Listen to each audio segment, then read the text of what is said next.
আমার মায়ের হাত শক্ত করে ধরে উনি জিজ্ঞেস করলেন, সন্তানের জন্য কি তোমার মন খারাপ? আমার মা বললেন, তুমি এটা কি প্রশ্ন করছো? তো আমার বাবা উত্তর দিলেন, তুমি যদি তোমার সন্তানকে ভালোবাসো তাহলে মনে রাখবা যে আল্লাহ তোমার সন্তানকে সৃষ্টি করেছেন, তিনি তাকে 1000 গুণ বেশি ভালোবাসেন। এবং যদি এই সন্তানের হাত দিয়ে দেশে কোনো কল্যাণ থেকে থাকে, এই সন্তানকে একদিন তোমার কাছে ফিরিয়ে দেবেন আল্লাহ ইনশাআল্লাহ। আর যদি শাহাদাতের জন্য আল্লাহ বাছাই করে রাখেন, তাহলে কি পরম সৌভাগ্য যে শহীদের কথা হিসেবে তুমি কালকে আমাদের মধ্যে উঠবো। তুমি কেন বিপর্যস্ত?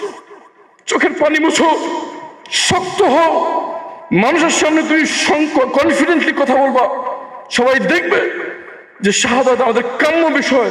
শাহাদাতে আমরা ভয় পাই না, শাহাদাতে আমরা ভেঙে পড়ি না। আমার পিতা শহীদ মীর কাসেম আলীকে, ওনার সাথে আমার শেষ সাক্ষাৎ হয় আমার ঘুমের মাত্র 3 দিন পূর্বে।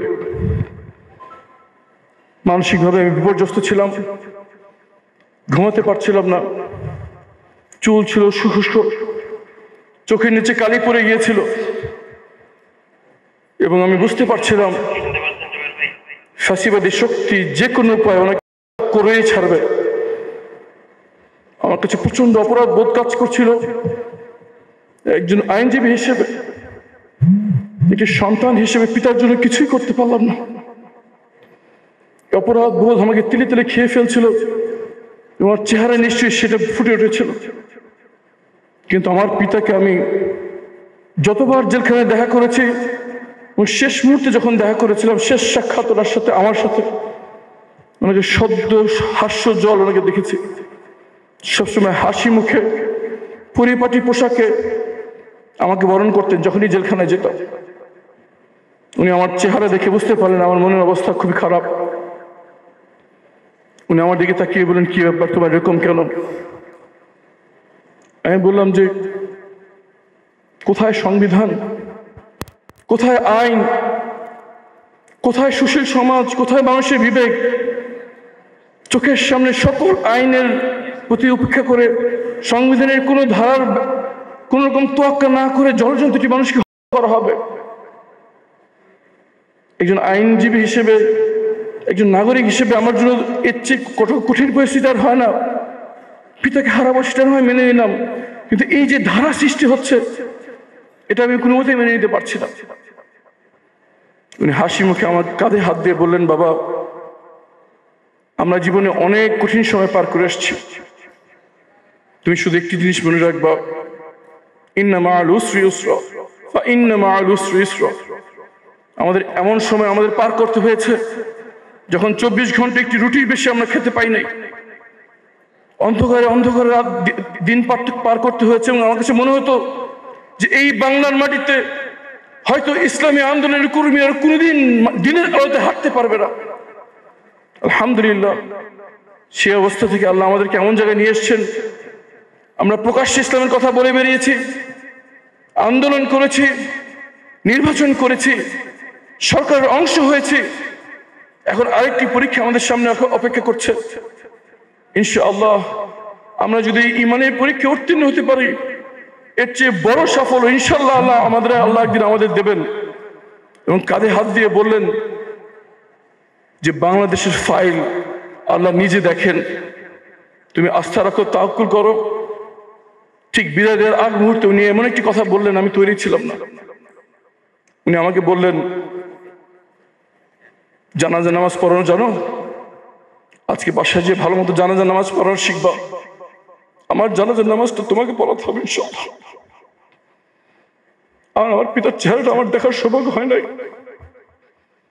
যখন অন্ধকার ঘরে চোখ বেঁধে হাত করা পরে আমাকে ফেলে রেখেছিল, আমি মনে করেছি দেশে তো সংবিধান আছে, সংবিধানের বিধান হচ্ছে 24 ঘন্টার মধ্যে কাউকে আদালতে হাজির করতে হয়, হয়তো এই অন্ধকার ঘরে 24 ঘন্টার বেশি আমাকে থাকতে হবে না। কিন্তু আমি দেখলাম যে 24 ঘন্টা পেরিয়ে দিন হলো, দিন পেরিয়ে সপ্তাহ হলো, সপ্তাহ পেরিয়ে মাস, মাস পেরিয়ে বছর হয়ে গেল। সে অন্ধকার ঘর থেকে আমি বেরোলাম না। যখন তারা খাবার দিতে আসতো, অথবা পরিষ্কার করতে আসতো, অথবা কোনো ঊর্ধ্বতন কর্মকর্তা পরিদর্শনে আসতো, তখন শুধু একটি আকুতি মিনতি করতাম, যে মেনে নিলাম আমাকে এখান থেকে ছাড়বেন না, মেনে নিলাম আমার পরিবারের সাথে কোনো যোগাযোগ করতে দিবেন না।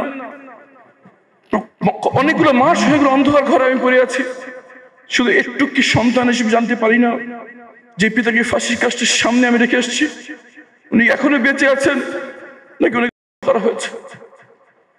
জানাজা নামাজটা কে পড়ালো, লাশটা কোথায় দাফন হলো, যে পিতারা মামলা পরিচালনা করার জন্য আমি সবকিছু ত্যাগ করে দিয়েছিলাম, প্র্যাকটিস, পরিবার, নিজের সকল চয়েস পরিত্যাগ করে শুধু পিতারা এই মামলা পরিচালনা করার জন্য নিজেকে নিয়োজিত করেছিলাম, সন্তান হিসেবে কি একটুকু জানতে পারি না।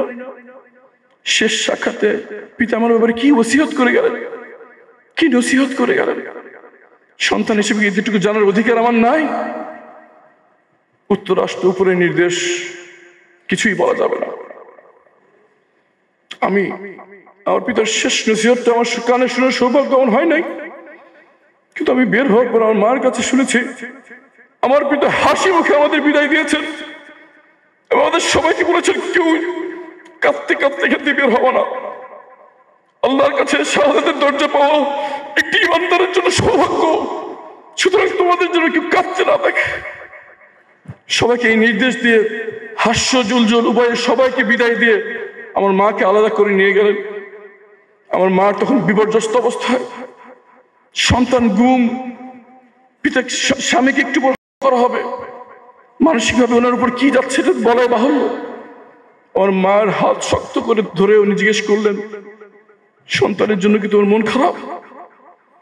আমার মা বললেন, তুমি এটা কি প্রশ্ন করছো? তো আমার বাবা উত্তর দিলেন,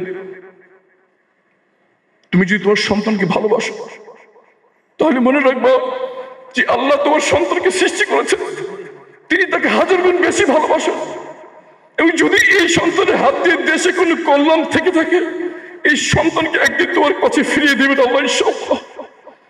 আর যদি শাহাদাতের জন্য আল্লাহ বাছাই করে রাখেন তাহলে কি পরম সৌভাগ্য যে শহীদের কথা হিসেবে তুমি কালকে আমাদের মধ্যে উঠবো। তুমি কেন বিপর্যস্ত? চোখের পানি মুছো, শক্ত হও, মানুষের সামনে তুমি কনফিডেন্টলি কথা বলবা, সবাই দেখবে যে শাহাদাত আমাদের কাম্য বিষয়, শাহাদাতে আমরা ভয় পাই না, শাহাদাতে আমরা ভেঙে পড়ি না। এই শাহাদাতের বিনিময়ে আমরা আবার সুযোগ পেয়েছি নিজেদের গণতান্ত্রিক অধিকারকে প্রয়োগ করার, যার প্রথম ধাপে নির্বাচিত হয়ে উঠে এসছেন আমাদের এই তরুণ নেতৃত্ব। আপনাদের প্রতি আমাদের সারা দেশের অনেক আশা আকাঙ্ক্ষা জড়িত। আপনাদের সঠিক সিদ্ধান্তের উপর নির্ভর করছে জাতির ভবিষ্যৎ। আসুন আমরা সকল ভেদাভেদ ভুলে কাঁধে কাঁধ মিলিয়ে, হাতে হাত মিলিয়ে নতুন বাংলাদেশের জন্য একসাথে যাত্রা শুরু করি। আল্লাহ আমাদের সেই সমৃদ্ধশালী ঐক্যবদ্ধ বাংলাদেশ দেখে যাওয়ার তৌফিক দান করুন। ওয়া আখির দাওয়ানা আলহামদুলিল্লাহি রাব্বিল আলামিন। সুবহানা রাব্বিকা রাব্বিল ইজ্জাতি আম্মা ইয়াসিফুন ওয়া সালামুন আলাল মুরসালিন আলহামদুলিল্লাহি রাব্বিল আলামিন। আসসালামু আলাইকুম ওয়া রাহমাতুল্লাহি ওয়া বারাকাতুহু।